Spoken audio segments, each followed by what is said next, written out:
Hi there, I'm Jessica Rose from the London Jewellery School, and today I'm going to show you how to make some jewellery.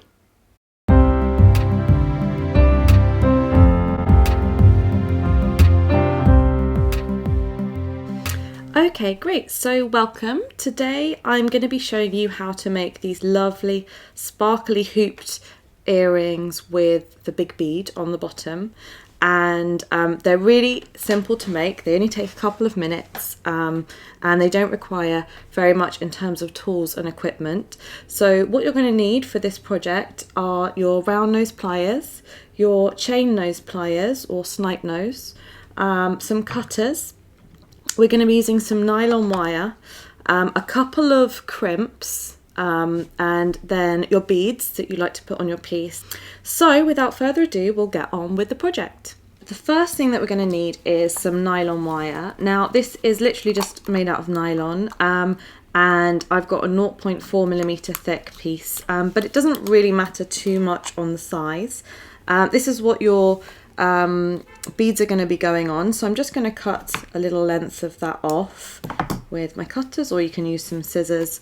I always cut way more than I need, but I've probably got, I don't know, 20-30 centimeters there, and put that down. And then I'm going to be doing some white earrings because I love these beads I've got. These are just some clear quartz beads, and for the drop I've got these little shell beads as well, which are top drilled, which I've just bought from a bead shop. So to start off with, I'm going to attach my thread my bottom bead on there. Now if you don't have a bead that's shaped like this, like these gold ones, I've just used a round bead. What I've used is a head pin, and I've just made a little loop at the top there and threaded it on.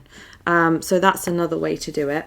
And if you're not sure how to do that, have a look at some of our beginners videos, the introduction courses, because they will show you all about how to use head pins and threading on beads. And then I can just start threading on my smaller beads, and these earrings really work by just having one central big bead and some smaller ones, but you could do any design you like. So you can use this technique and apply it to all different kind of pieces. So I just go along each side, so you can see I've added a few beads on that side, a few on this side, and then I'm just going to go all the way around until I have enough to make a lovely design. So now you can see that I've threaded beads all the way along on each side of the piece, and I'm just going to check the size by pinching it at the top and seeing the shape I've got, and I can see that there's just one extra bead on that side compared to that side, so I'm going to add my last bead on, and as I go along I just check the size until I'm happy with the kind of design that I want, the size and shape that I want. It's going to be teardrop shape because it's the natural shape of the thread. So now I'm ready to thread my crimp on. So a crimp is just like a tiny little tube. You probably can't see it particularly well, but it's literally just a tube with a hole in, so it's a bit like a bead, a very plain bead. And I'm using some silver ones. They come in silver and gold, silver plated, gold plated. So the measurement for this one is 2mm wide, and that's plenty wide enough to fit both of my nylon strands through. So I'm just threading both of them through that way, all the way down, and I want to make sure it's nice and even.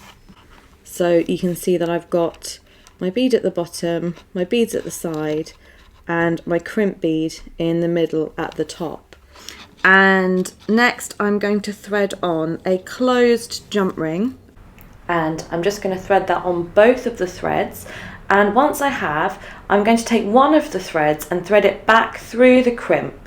So I'm just going to pull that nice and tight, so I'm left with one strand on one side of the crimp, the other on the other, and it's holding my jump ring nice and tight there. So I'm going to get my snipe nose pliers or chain nose pliers, and I'm just going to squash the crimp. So I'm just pulling it nice and tight so that everything is in place before I squash the crimp. then just take the pliers around the crimp and push firmly to hold it together. I'm just going to test to make sure that all holds it in place, and using my cutters I'm just going to cut off the ends of nylon that I no longer need. So now my piece is all ready for my ear wire to be attached, so I'm going to grab that and open it up. And I'm just going to then attach my loop onto the ear wire by popping it on, taking my round nose pliers back in there and just closing up that gap so that there's no air, nothing left. And then there we have it. There is your earring, and all that's left to do is to make a matching pair. I would actually recommend making them both at the same time if you can, because it's always good with earrings to make them together. But I'll show you the one that I made earlier. And there you have your finished hooped beaded earrings, and I think they look gorgeous on. You can be really inventive with these and try all different styles. You can adjust the colours, you can try different bead shapes, but using the simple technique of the nylon wire and the crimp at the top with a little attachment, you can make so many different types of gorgeous earrings. So I hope you enjoyed that tutorial, and good luck with your making. As usual, all the tools and materials needed are provided in the links below. And if you enjoyed and would like to learn more, then hop on over to our site, which is jewelryschoolonline.com, for professional online jewellery courses that can help you develop skills to become a jeweller or to make for fun at home as a hobby. All of our courses are based on the site, and we look forward to meeting you over there soon. So until next time, enjoy and happy making.